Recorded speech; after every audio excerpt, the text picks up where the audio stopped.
අනේ මහත්තයෝ ගහන්න මහත්තයෝ ගහන්න මම ගත්තේ නෑ මහත්තයෝ මම බේස්මන්ට් එකක් ගත්තේ නෑ මහත්තයා සිලින්ඩර් එක ගෙනාවා කොහෙන්ද තියන්නේ කුසින් තියන්න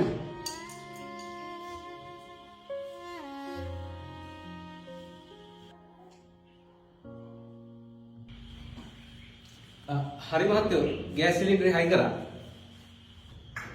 පොඩ්ඩක් කොහම ඉන්නකෝ මේ තියන්න බොහොම ස්තුතියි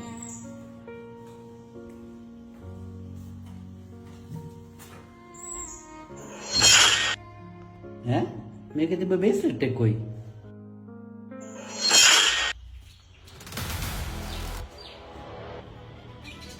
මම ඉදපන්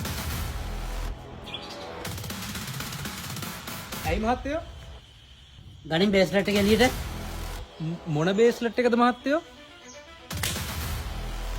අතන ස්ටූල් උඩ බේස්ලෙට් එකක් තිබ්බ කොයි එක වැඩි කපටිකම් කරන්න හදන්න එපා තෝ මෙතන බාලනවා පරයා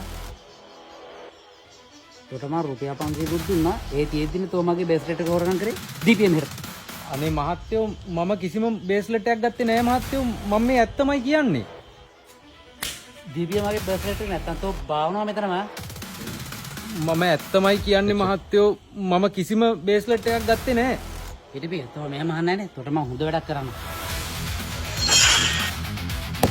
අනේ මහත්තයෝ ගහන්න මහත්තයෝ ගහන්න මම ගත්තේ නෑ මහත්තයෝ මම බේස්මන්ට් එකක් ගත්තේ නෑ මහත්තයෝ ගහන්න එපා ඒ මොකද කරන්නේ? ඇයියෝ මනුස්සයර ගහන්නේ? මේක අර කිලෝකට දුක බේස්ලෙට් එක හොරගම් කරන්නේ මේ මනුස්සයා මොකටද එහෙම කරන්නේ?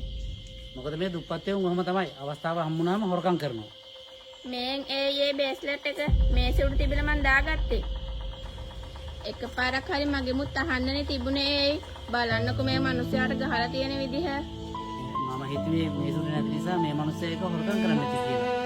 එහෙම හිතුන පළියට හොයන්න බලන්න නැතුව මනුස්සයෙක්ට ගහනවද?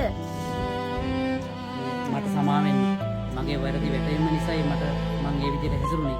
සමා වෙන්න මම දුප්පත් නිසා මම අද හොරෙක් බවට පත් වුණා මහත්තයෝ මගේ තියෙන අවංකකම නිසායි මම මේ විදිහට ගෑස් විකුණන්නේ මම හොරෙක් කපටියෙක් වුණා නම් මම අද මේ විදිහට දුප්පත් වෙලා ඉන්නේ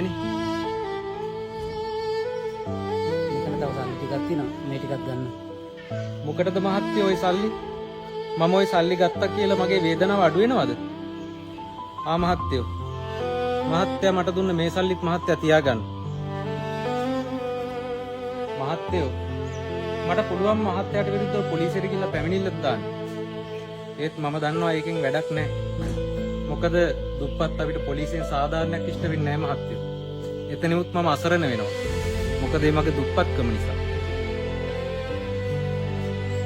මහත්තයෝ දුප්පත් තුන ඵලයට හැමෝම හොරු වෙන්නේ නැහැ ඒක මහත්තයා හොඳට මතක තියාගන්න